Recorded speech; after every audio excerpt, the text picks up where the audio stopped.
Good afternoon, ladies and gentlemen. My name is Anna Bardos, and I am pleased and honored to welcome you to the next episode of our new series of debates conducted within the Warsaw Institute's new Polish-Korean cooperation, known as the Korea Monitor. The project is funded by the UniKorea grant financed by the UniKorea Foundation and explores the European perspective on Korean reunification. I would like to warmly welcome our distinguished guests.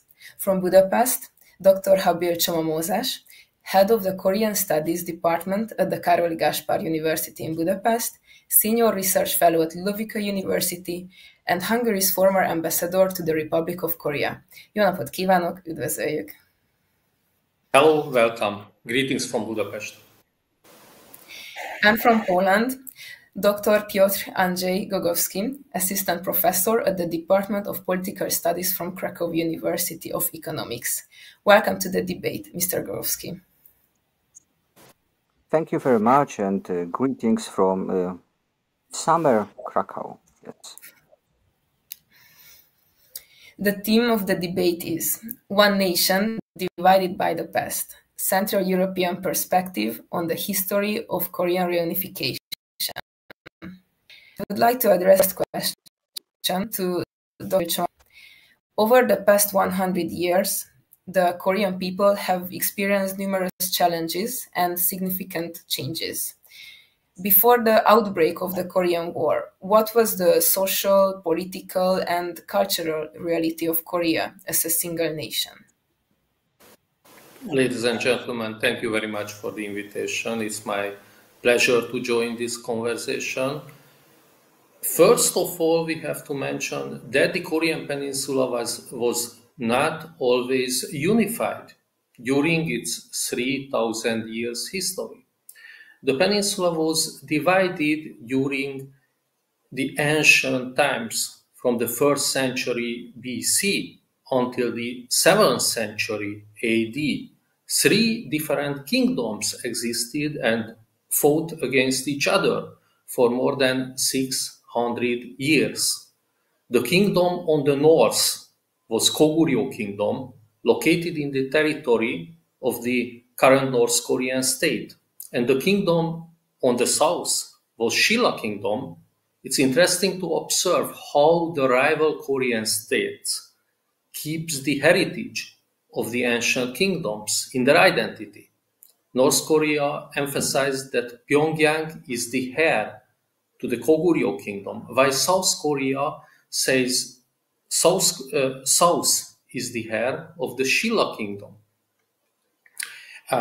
We have to mention that finally the Southern Kingdom, Shilla Kingdom, unified the Korean Peninsula. It is still a huge complex for the North Koreans.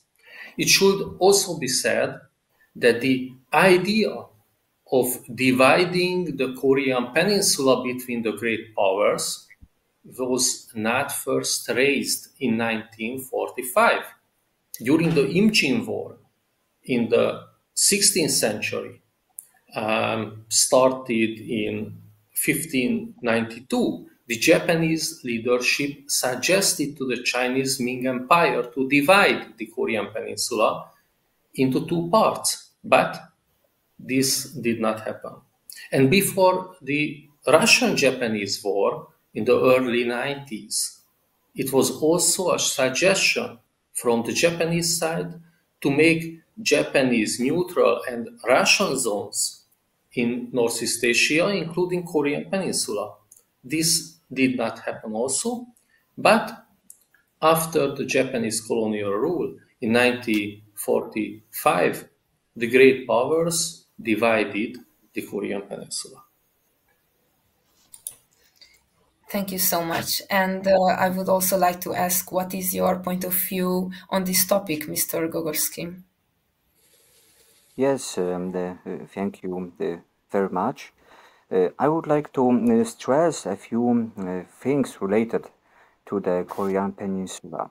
So when discussing the Korean Peninsula, before the Korean War, it is important to emphasize the impact of 35 years of Japanese occupation it had a tremendous significance in order to imagine that Korean society had like 5 years of relative peace or relative peace, which is not entirely justified statement to make, as there were many other distinctions.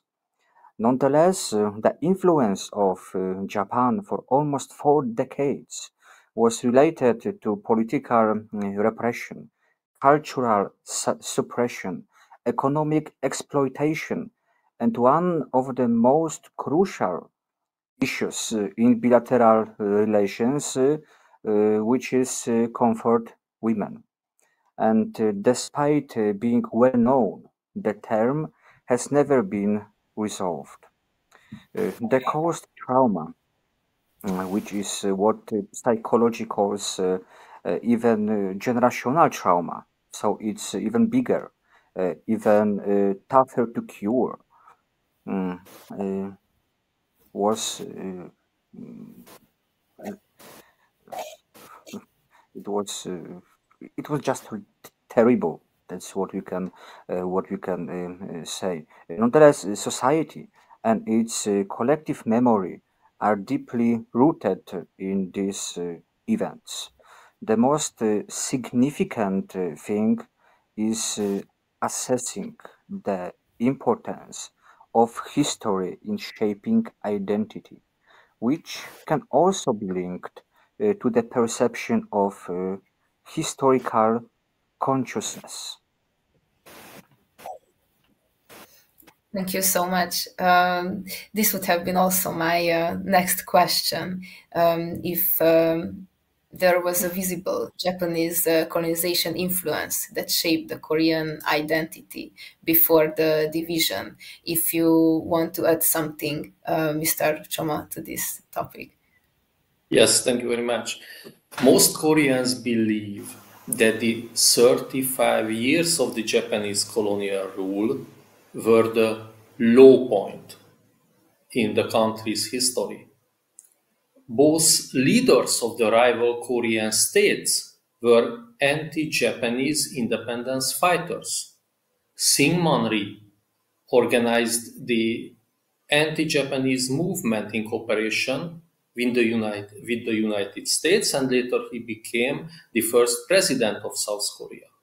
Kim Il-sung or Kim Il-sung fought against the Japanese in Manchuria and then moved to the Soviet Union, and later he became the first leader of the North Korean state. So I just want to say that the legitimacy of both Korean states is based on the anti-Japanese feelings, but they have different views on who was at the center of the anti-Japanese struggles. According to the South Korean point of view, the center was the Korean provisional government established in Shanghai in 1990. But according to the North Korean point of view, the leader of the anti-Japanese fight was Kim Il-sung. The two Korean states can find some common ground, some common basis on the anti-Japanese feelings, such as the naming of the East Sea or the disputed island Tokdo between Korea and Japan. But when the history of the anti-Japanese fight come up, differences emerge between the Korean states. And let me mention that the Japanese colonial rule had great impact on Koreans. In South Korea, from the early 1960s, General Park Chung-hee, the president, applied the experiences of the Japanese modernization to his own policy.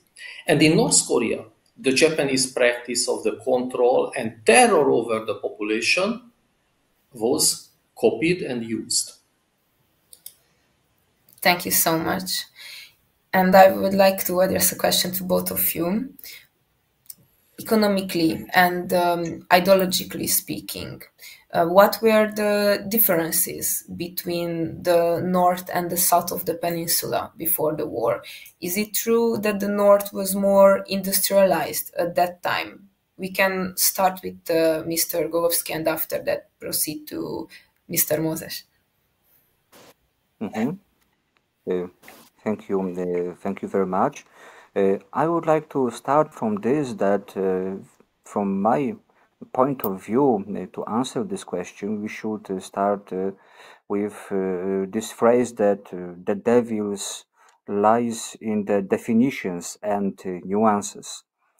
Uh, as my predecessor mentioned before, issues related to Japan, and I agree. I agree with that. There is one of in my opinion, one of the most significant distinctions was the ideology. North focused on collectivism and socialism, Marxism, Leninism, capitalism, and other Western characteristics were more prominent in the South. Even cultural conditions began to change in different directions.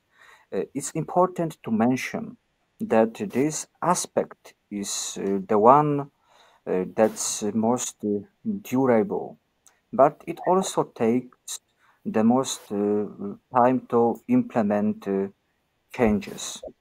Uh, I think that I will also remove the question mark from the last sentence of your question.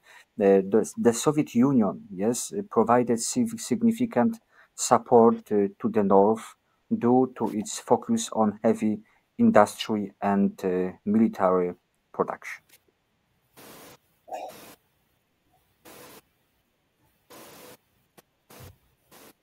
Uh, that's it from me about about this topic. If I may, let me go back to the age of the Japanese colonial rule. And I have to mention that there are a basic geographical difference between the northern part and southern part of the Korean Peninsula. The north has a very little agricultural land. It's a region with a lot of mountains and hills. The agricultural area and rice fields are located in the south. And that's why, historically, the people of the northern part have been accustomed to hardship. In the Korean history, uprisings, peasant uprising, has never started in the north because the people accustomed the difficult conditions. During the Japanese colonial rule, most of the industrial facilities were located in the northern part. The mountainous region was suitable for the construction of the hydroelectric power plants. And very interesting to mention that until the year 1948, when the two rival Korean states were established, the electricity was provided from the north to the south. And when a South Korean delegation traveled to Pyongyang in the spring of 1948, their main request from Kim Il sung was to receive continuously the electricity. And the North Korean leader promised this. Then suddenly the power supply, the electricity power supplies, was cut off. So it is one of the background of the Korean War. Thank you. Gentlemen, the Korean War between 1950 and 53 was not just a civil war, but was also the first clash between the Cold War superpowers, as we know. And from a European historical lens, how do you interpret its long term effects on both the Korean Peninsula and East West relations globally? Mr. Govsky, you can start it. Or Mr. Choma, as you want. Okay, thank you very much. The Korean War was one of the first major clashes between the alliance system led by the United States and the Soviet Union. It's very interesting to note that due to the war, for 3 months in the summer and fall of the year 1950, the city of Seoul belonged to the same geopolitical bloc with Budapest, Warsaw, and East Berlin. In one of my recent paper, which was published in the European Journal of Korean Studies, I just collected I just mentioned because it's very interesting. I collected how was the situation in Seoul during the 90 days communist rule in the summer and fall of the year 1915. Where was located the Soviet Cultural Institute in the occupied Seoul? Which Soviet and Eastern European movies were screened in the cinemas of the occupied Seoul? During the Korean War, North Korea was not isolated. Lot of exchange, visitors from the East European countries, from the Soviet Union, and of course from China, visited the North Korean state. The foreigners could move in the North Korean countryside without any restriction. And it was the period when many personal contacts and few international marriages also were created between Eastern Europeans and North Koreans. And this situation lasted, this exchange situation lasted until the end of the 1950s, when the North Korean leadership decided to isolate their country, isolate the North Korean state, and keep distance between the socialist countries and North Korea. Thank you so much. Mr. Govsky? Yes, thank you. We choose a slightly different approach because we have this question about long-term effects, yes, on both the Korean Peninsula and East-West relations globally. And to think about it, I will return once more time to Japan, actually. Because Japanese development is an example of the long-term effects of the war that we should consider as well. To give a more comprehensive explanation of this context, we must mention that the proclamation of the People's Republic of China in 1949, the American ally and Mao Zedong's adversary, Chiang Kai-shek, has been defeated, yes, and with his allies from Kuomintang, he escaped on Taiwan. A year later, only 1 year later, we had the Korean War started. And at that moment, Japan was crucial for the United States sphere of influence and presence in the region, making it their only reliable ally at the time. Also, due to the Korean War, the US has changed their perception towards Japan. Many economic restrictions have been lifted, and the one country who undoubtedly won, let's say, where's this camera? Oh, here. Won, won was Japan. In my view, in my point of view, this was one of the most noticeable long-term consequences of the Korean War, and Japanese politicians took advantage of it, despite the fact that their constitution was intact. The constitution was considered outdated by Americans because it restricted Japan's ability to utilize military potential as an ally. The reason I'm mentioning this example is to demonstrate how a single event, yes, a very dangerous event, yes, because we speak about war, but still a single event can affect perception and transform it by almost 180 degrees. So for me, it's a very interesting topic if we speak about this long-term outcome of Korean war.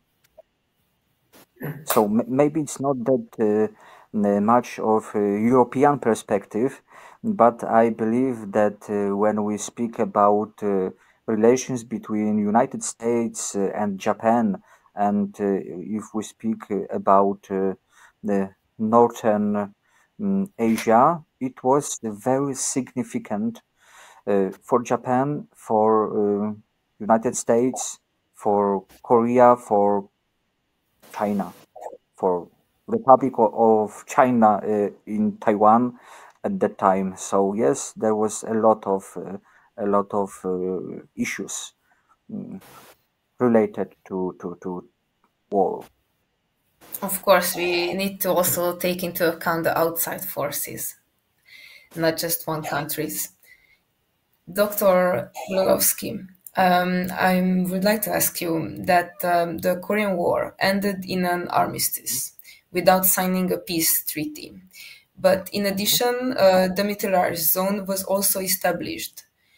From a European perspective, then now, what are the implications of this frozen conflict? And are there European historical precedents for such unresolved Mhm. situations?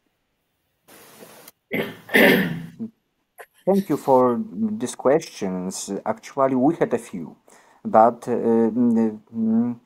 if we think, yes, about the proper answer to the question, I believe that it would be adequate to begin with a quote from William Perry, who was a former U.S. Defense Secretary. The quote itself applies to North Korea, which is, quote, "Deal with it as it is, not as you wish it to be." End of quotation. Why this decision of mine? Yes, the frozen conflict always has a lot of disadvantages.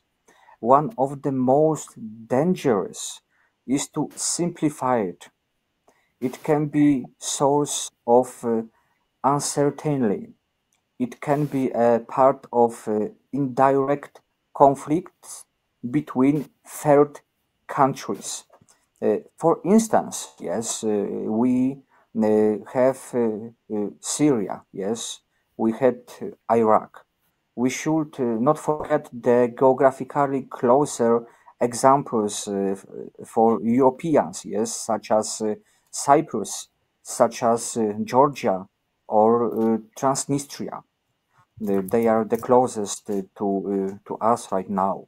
But in my opinion, possibly alarming conflicts may be looming once again in the Balkans, especially in one of the countries with a very peculiar political system and unprecedented ethnic mosaic.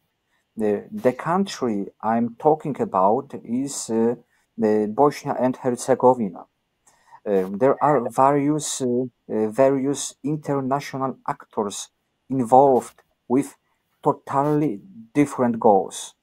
For example, Serbia, Russian Federation, Albania, European Union, and even China.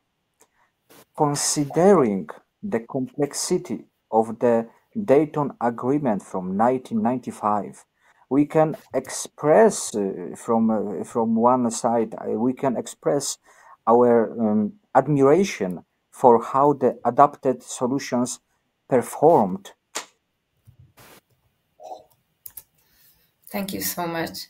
And Often, the past tense will be adequate as development solutions erode and continue to do so. Uh, that's the European example, which includes different political, social, and cultural characteristics in comparison to Eastern Asia, despite the fact that there was a demilitarized zone between Eastern and Western Berlin. Yes, uh, maybe not the same, but a similar, like we have between North and South Korea. It is still difficult to compare it, and I think that right now I can only recommend a short Polish documentary from 2009 called Rabbit à la Berlin. Yes, it was quite interesting. Nonetheless, after all, art allows us to bring some events closer to ourselves. So I think this is my answer for your question. thank you But so much. one more thing, very important. Okay, so 1 more minute. There is also one very important issue because we should also mentioned about Japan and Russian Federation. Yes, this is a very good example because the absence of signed peace treaty doesn't have to stop the development of bilateral relations. No peace treaty has been signed between those two. And now that's it. That's the end of my short or medium, let's say, medium talk. Thank you so much. My next question would be that to what extent did the Korean War give rise to the social division between North and South Korea? And do the social and emotional wounds from the conflict continue to influence inter-Korean relations today in our recent days? We can start with Dr. Chama. Yes, thank you very much. So the hermetic isolation between the two Korean states has resulted completely different ways in the societies of the two countries during the past 80 years. However, the generation who were directly affected by the horrors of the war, who remembered their relatives who remained on the other side of the border, have already left over time. The world has changed a lot, particularly during the last 30 years. The technological advances no longer allow for 100% isolation. So the North Korean population will also have more and more information about the outside world. Starting last year, North Korea declared that it no longer desires unification, effectively acknowledging that the two Korean states are not on the same level in terms of development and capabilities. It's important to note that the two Korean states use different words to name themselves. The North use the word Choson and the South use the word Hanguk. The North has called South Korea using its own term Namchoson, South Choson, and the word Hanguk was taboo for a very long time. But recently, from now, North Korea started to refer South Korea as Hanguk, demonstrating that they consider South Korea as a foreign country and do not wish to unite with them. So I think this is a significant change in the North Korean policy. Thank you. Mr. Chama, while the Sunshine Policy is mostly associated with the late 90s, its roots can be tracked back to earlier efforts in the 70s, 80s, such as the 1972 North-South Joint Communique. How would you rate the significance of these early reunification initiatives in shaping South Korea's approach strategy with the North? Did they lay down the groundwork for more structured dialogue, or were they only symbolic gestures constrained by the Cold War realities? Let me go back until the late 1960s, the most tense period on the Korean Peninsula after the Korean War was in the year 1968. In Europe, we remember 1968 for the Prague Spring and the student protests in Paris. But on the Korean Peninsula, the situation was really close to the Second Korean War. That year, a North Korean commando attempted to seize the presidential palace in Seoul. And in the fall of the year, there was an attempt landing of North Korean troops on the eastern coast, Uchin Samchok, of South Korea. The 1972 Joint Declaration was issued subsequently and stated three very important points.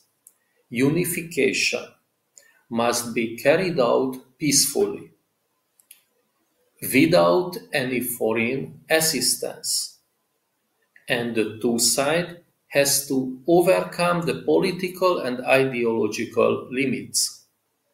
However, the joint declaration was mainly symbolic step from both Koreas, particularly under the shadow of the changing American-Chinese relation in 1972. And let me mention one more very important thing. A few years before the joint declaration of 1972, the North Korean propaganda reported that Kim Il-sung would like to celebrate his 60th birthday in Seoul. Kim Il-sung was born in 1912. So 60th birthday is 1972. Of course, it was impossible to celebrate his 60th birthday in Seoul, in the occupied Seoul. So that's why North Korea definitely wanted to show some result.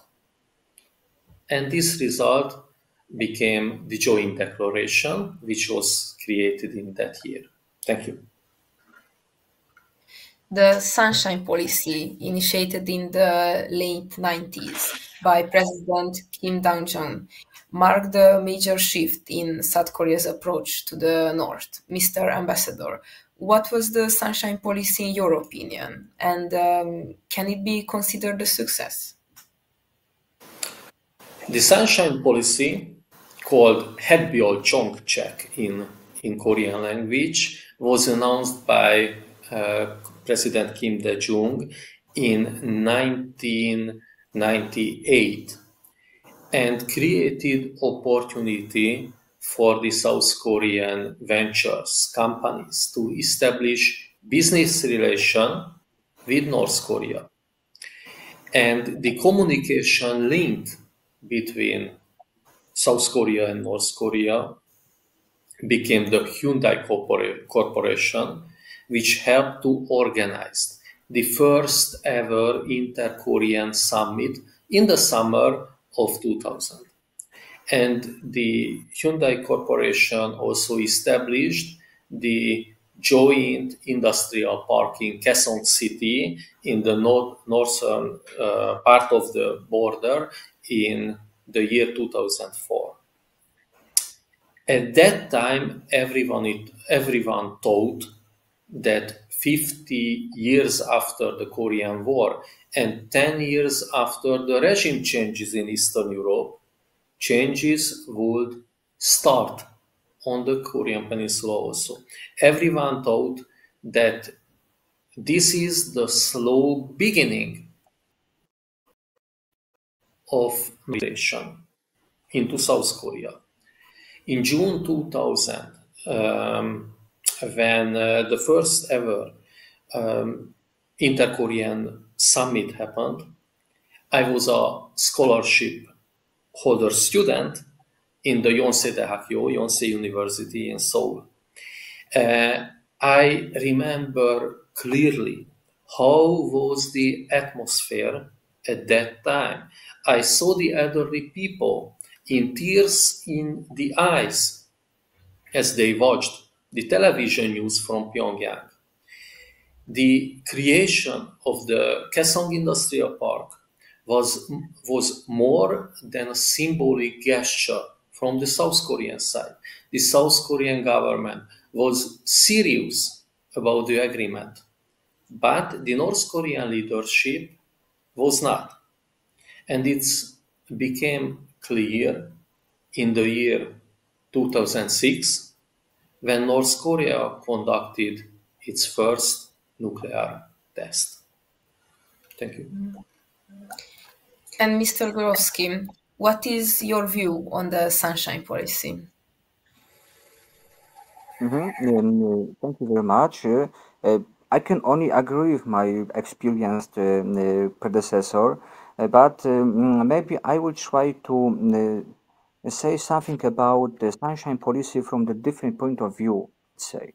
Yes, because the one thing I can add is that sunshine policy is a part of a clearly positive narrative. Yes, there is a sunshine. Nonetheless, the proposal carries a positive message. Observe and evaluate your thoughts and perceptions when hearing the phrase sunshine policy.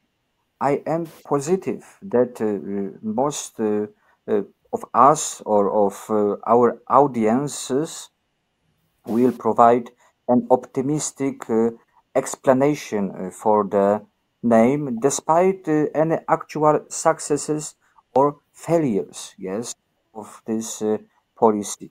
Naming is a vital aspect of any policy, and it illustrates how psychological factors can be crucial for both internal and external policies. The more self-awareness, the more precise imperatives of foreign affairs could be created. The sunshine policy advises us to, let's say, always look at the bright side of light, of not light, life. Yes. So I know it was totally maybe different approach, but I believe that this name, sunshine policy, from the beginning had this positive positive meaning behind it. Yes, to think about sunshine policy like with something good. Yes, something what is supposed to be or bring two countries together. Yes, that's my thoughts about sunshine policy. Thank you. When it comes to positive gestures, at the 2018 Winter Olympics in Pyeongchang, athletes from the North and South Korea marched together under a unified flag during the opening ceremony and even competed as a joint women's ice hockey team. How do you interpret this symbolic act of unity within the broader context of inter-Korean relations? Was it a genuine step towards reunification or more of a diplomatic gesture shaped by international pressure? Yes, in my opinion, this was clearly just a gesture.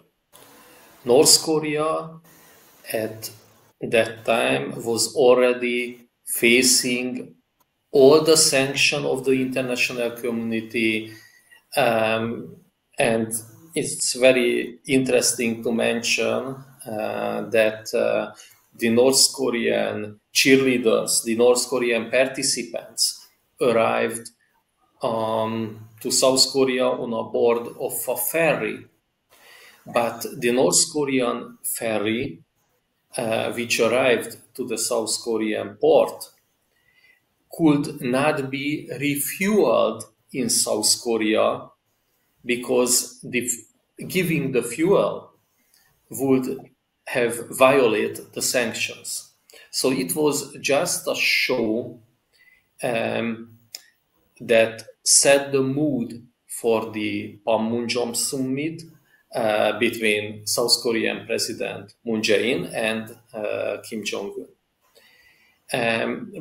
And I have to emphasize that in the year 2018, everyone was watching the developments with much more pessimism than in the year 2000. Thank you. Mr. Rogowski, do you want to add something? Uh, yes, I do. Thank you. Thank you very much. From my point of view, it can have multiple interpretations, yes, as the devil lies in definitions, of course. For example, referring to the definition, we could quote Mr. Victor Turner, yes, the anthropologist, who said that symbolic acts are the means by which societies communicate their values, their beliefs, and norms to their members. And as I agree, yes, with Mr. Turner, I believe that what we witnessed during the 2019 Winter Olympics was merely a diplomatic gesture. Uh, let's say scientific discussion considers this important, especially after North Korea's policy changed, yes, a few months later. Uh, uh, and here we can also think about another person, yes. So while George Orwell could be a suitable reference for this situation, we should consider Noam Chomsky, an American linguistic and philosopher who has a scientific approach and whose thoughts on symbolic gestures are perfectly suited for this situation.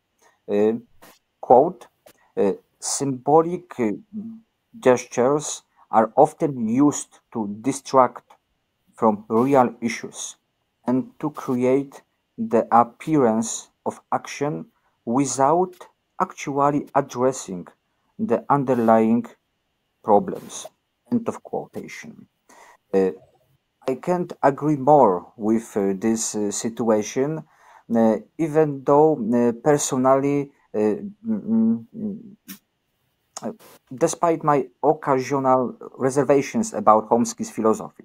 So this is my Chomsky philosophy. This is my answer to this diplomatic gesture from my perspective. Thank you, gentlemen, for your previous answers. How would you evaluate the identity gap between North and South Korea in comparison to East and West Germany in the late 80s? In my opinion, the difference in identity is certainly bigger in the case of the two Koreas than between the two German states. There was much closer and frequent contact between the two German states and East and West German residents, citizens, um, who were able to meet each other in other socialist countries, like in Hungary. So I remember when I was a child in the 1980s, we visited some tourist places, and West German Mercedes-Benz and East German Wartburg or Trabant cars were parking next to each other because Hungary was a meeting place for the family members from West Germany and East Germany. Of course, it's impossible in the case of North Korea and South Korea. The North Koreans cannot go to abroad just for official visits and work for state-owned companies. But speaking about the identity, the Koreans are sharing a same history from BC 2333, when the first ever Korean kingdom, Kochoson, was established by the first ever Korean king, Tangun Wangom. So the Koreans has a very long history together until the year 1945. And hopefully the division between the northern part and southern part will be just a chapter in the Korean history, will be just a 80 years long chapter. Thank you. Thank you so much. Mr. Gowski? Thank you. I would like to start from the statement that time changes slowly but surely, and I am personally afraid of it. Every year, the gap in identity widens as the divisions grows. The chances of bringing two nations together are diminishing as issues continue to multiply. Moreover, the present does not have any signals of change, even the even the smallest one. The self-isolation, yes, of North Korea that began a few years ago is still ongoing, and with a few minor exceptions, actually. But for example, yes, if we speak about year 2015, North Korea exported like 3 billion uh, American dollars, but in 2023 it only amounted to less than 400 million US dollars. But yes, 400 million US dollars. In both cases, the People's Republic of China was responsible for more than 90% of imports from North Korea. The data on North Korea's imports is even more significant, as the Pyongyang regime imports nearly everything from China. Everything. It's like 98%, leading to over 2 billion US dollars in imports for 2023.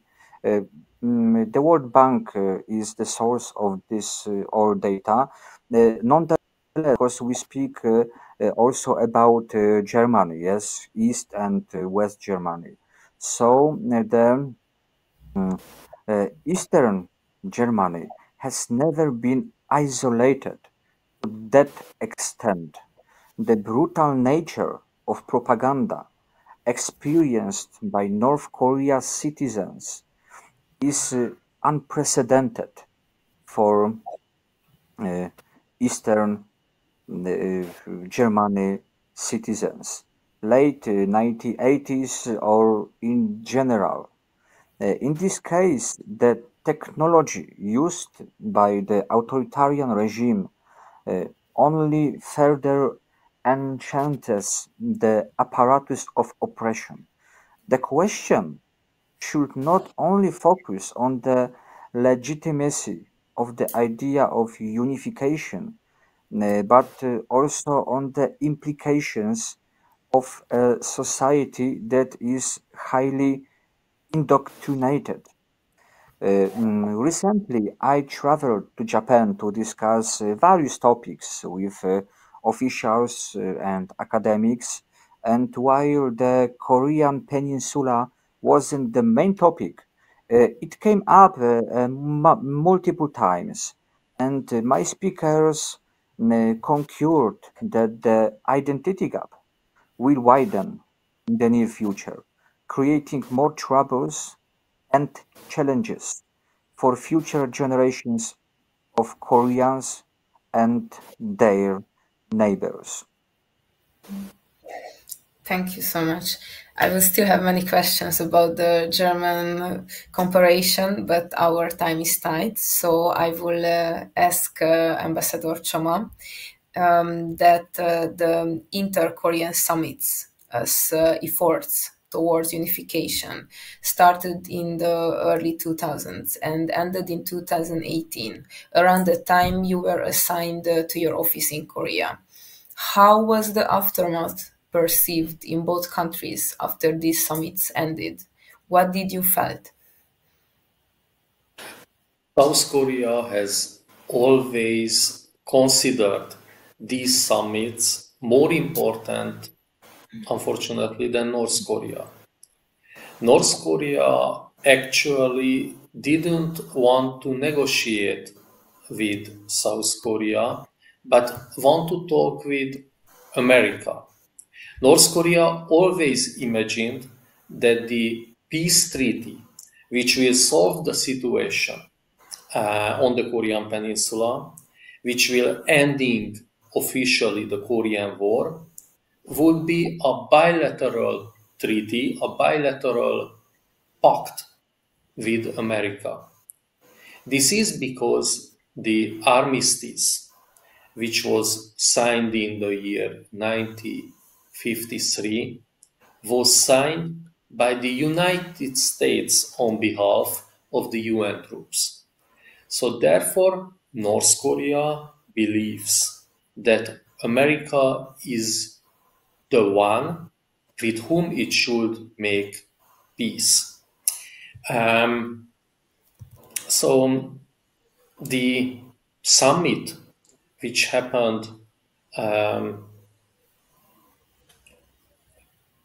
two or three times in the year 2018. It was the Panmunjom summit, it was the Pyongyang summit in September, but it was in the beginning of the summer a small summit also in Panmunjom when President Moon Jae-in visited the North Korean side of Panmunjom for a very short time.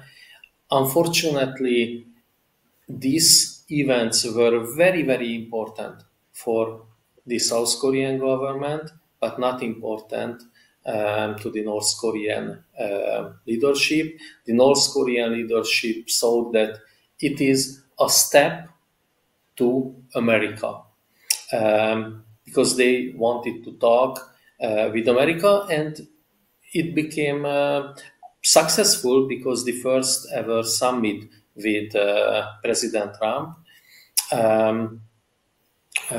became reality. Thank you. And you practiced your ambassador position in South Korea between 2018 and 2022. How would you position the Korean-Hungarian relations during this period? Have there been any significant changes since then? Thank you very much for the question. I started my diplomatic service before COVID-19.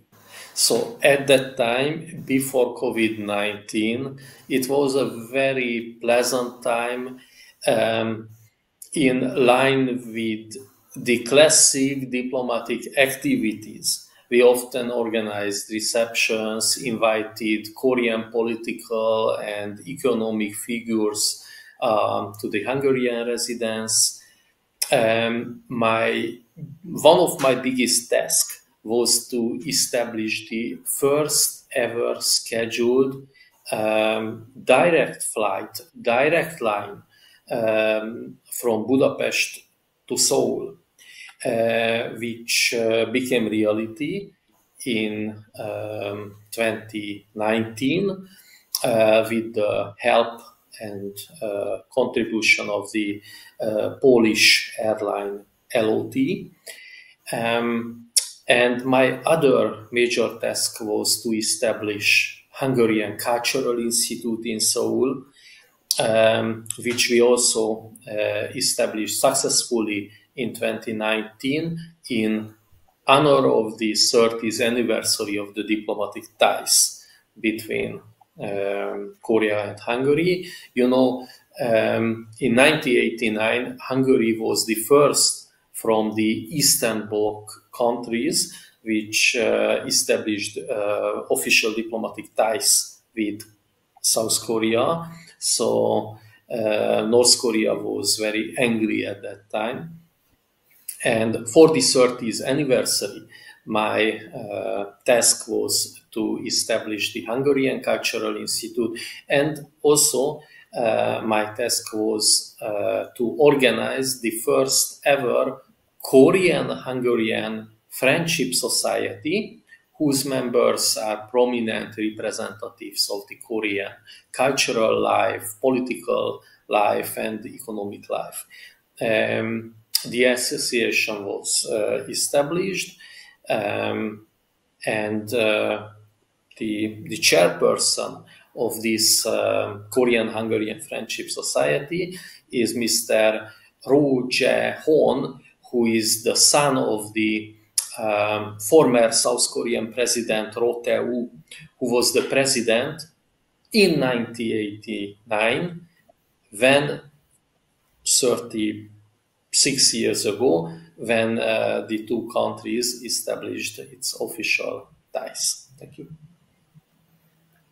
And having also experience in the diplomatic relations with North Korea, what do you consider the biggest obstacles to peaceful reunification today? I'm thinking about ideology, military tension, outside influence, such on. It's a very sensitive question. So I'm just thinking how answer diplomatically, because the biggest obstacle to the unification of the Korean Peninsula is the royal family in Pyongyang. Their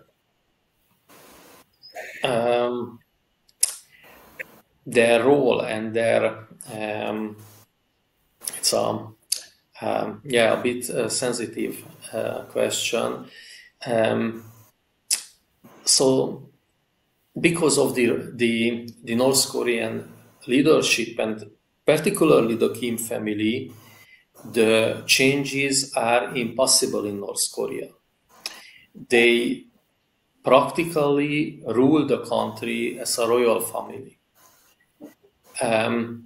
What happened in Syria when the president decided to go to exile in Russia is impossible in the case of North Korea because I think they never will give up the power.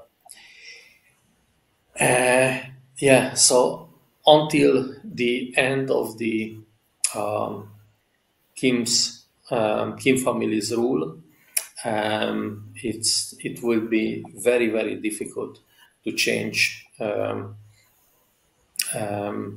the situation on the Korean Peninsula. I understand.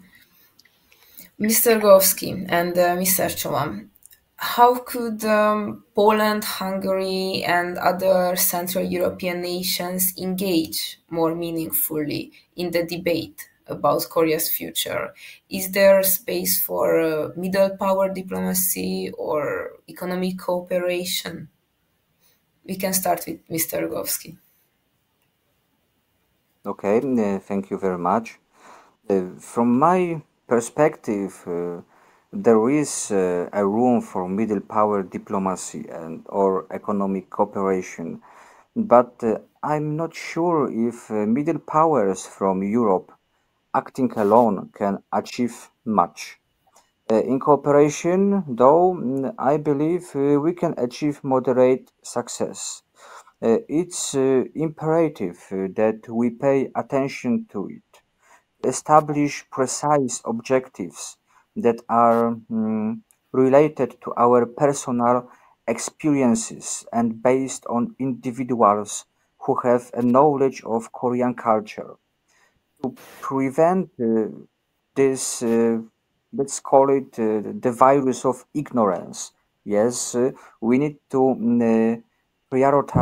prioritize working at the root to prevent it, especially in the Northeast Asian countries, which can cancel out even the most serious efforts.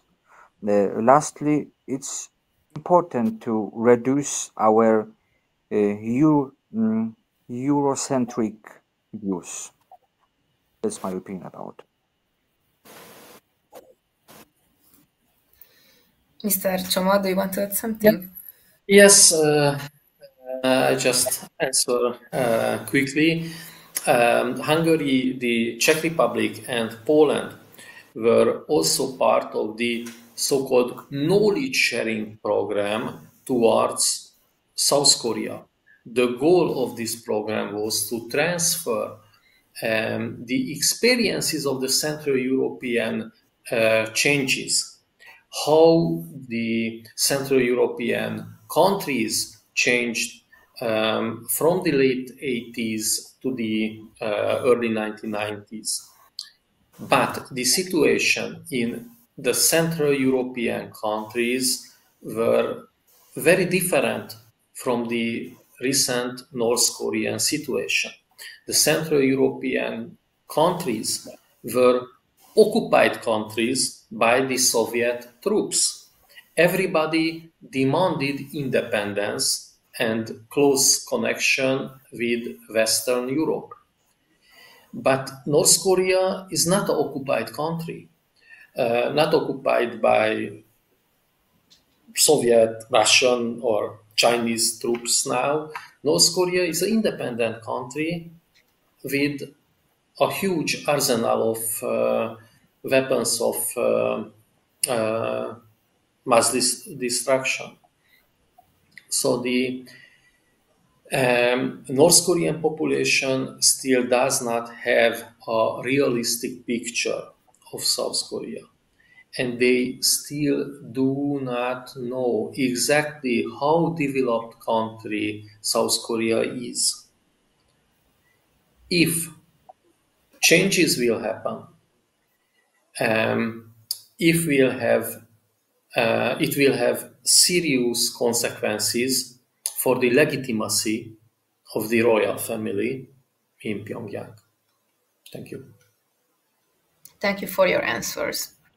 The Constitution of the Republic of Korea clearly states in Article 3 that the entire Korean Peninsula is considered the territory of the Republic, and Article 4 obligates the state to pursue peaceful unification based on the freedom and democracy.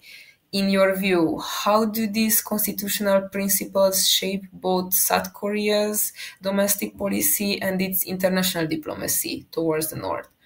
And from a European perspective, how does this compare with constitutional or legal frameworks used during past European unifications? We can start with Mr. Gorowski. Thank you once again. There is a few issues related to this question. Yes, these articles of the Constitution, and they also have a superior power, of course, over the rest of South Korean law. This is a very predictable situation. Nonetheless, what really matters is the true possibility of reunification. Yes, in my opinion, there is no possibility of unity in the foreseeable future. What's more important is that it is quite easy to support reunification, knowing that it will not happen in the in the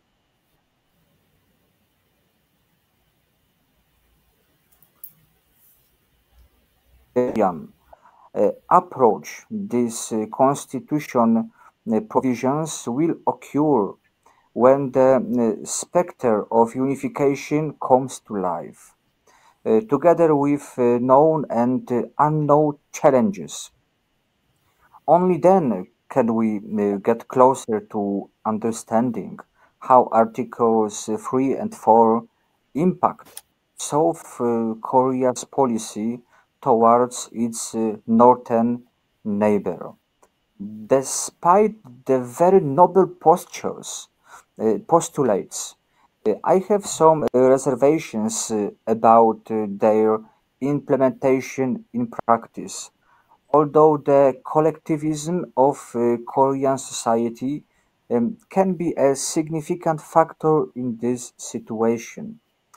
Uh, Once again, I want to bring Noam Chomsky to our discussion. Please forgive me, but I believe that actually this quote can be very helpful for us and for our audience. The issue of the Korean Peninsula is the focus of his thoughts at this time. And there is a quote: "The prospects for peace on the Korean Peninsula are bleak, but not hopeless. It will require a willingness on the part of all parties to engage in genuine dialogue and negotiation, and to address the underlying issues that have fueled the conflict for so long." End of quotation. While it may seem idealistic, yes, in my opinion, it's quite idealistic, I still believe that everything is possible in the future, as there are decades where nothing happens, and there are weeks where decades uh, pass by or can happen. So I think that this issue is extremely complex. This issue has a lot of nuances, and it's actually pretty hard to answer this question surely. Yes, we can predict only based on history, yes, based on law, based on various activities, yes. Uh, that's my answer. I hope that it was that I answered even in the smallest part. Thank you. Of course. Thank you. Mr. Chama, do you want to add really quickly something to it? Really quickly, yeah, the generation that was directly affected by the tragedy of the division and war has already passed away. Despite what is stated in the constitution, the population of the modern South Korea is very busy with completely different things. The issue of access to housing, the issue of access to work, the constantly decreasing population. These issues are important to the South Korean citizens now. It was a very short question. Yes, Very thank you. short answer.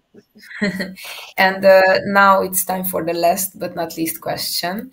I would like to ask you to answer it really briefly because we are over time already. We already touched this topic somehow, but I would still like to end the discussion with this. Looking ahead 10 years or even more, if do you think that the Korean reunification is likely to happen, or will the status quo remain as it is nowadays? And more importantly, what role should Europe, Poland, and Hungary play in preparing for either outcome? You can start with Yes. who wants to start it?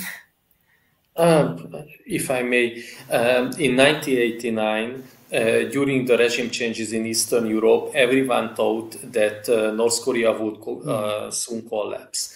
In 1994, when Kim Il Sung died, everyone thought that North Korea would soon collapse.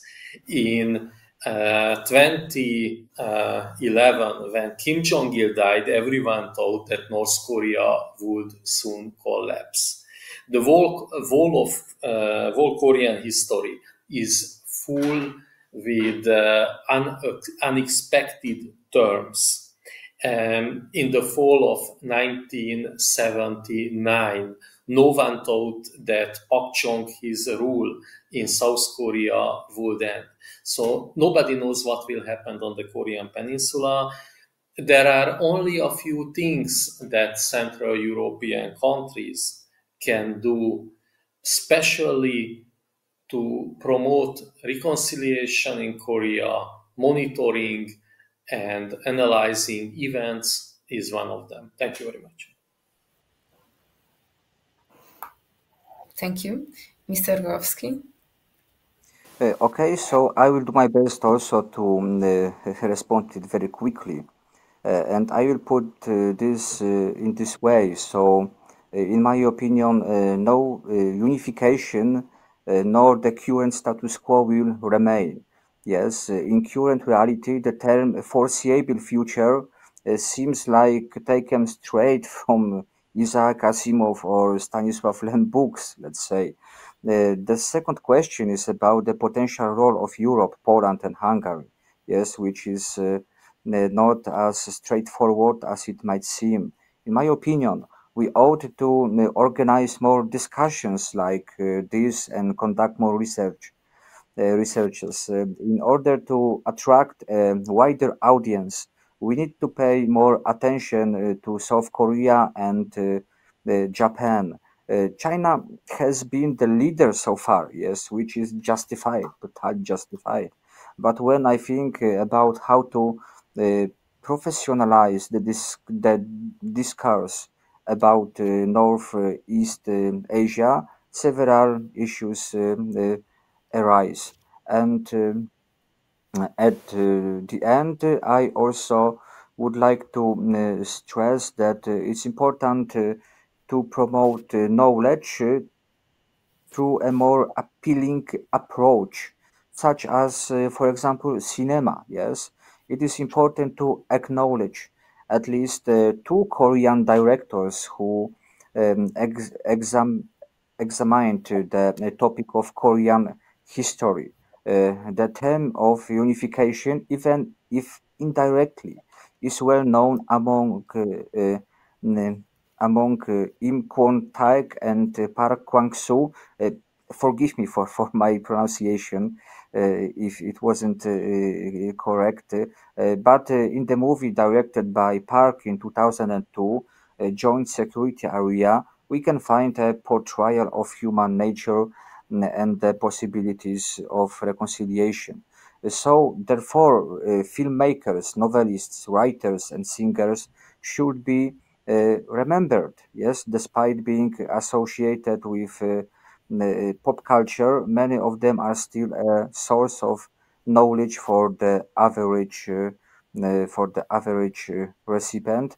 And our greatest asset is our ability to share our knowledge and our experience gained since 1989, along with our self-awareness, patience, and the desire to learn and comprehend the cultural differences between the two Korean states and Europe. It should also be noted that the Polish embassy in Pyongyang had a greater representation of EU countries prior the COVID outbreak. Gentlemen, thank you both for your thoughtful insights and engaging dialogue. To our audience, we invite you to follow the Korea Monitor series of the Warsaw Institute as we continue to explore the dynamic and complex relationship between Europe and the Korean Peninsula. Thank you and see you next time. Uh, Thank you. Thank you very Bye. much. Thank you Thank very you much. for having me. And I will wait also for not only Korean monitor, China monitor, but Japan monitor. It will be perfect. Thank you very much Thank you. once again. Thank you. Thank you. Bye bye. Goodbye. Bye.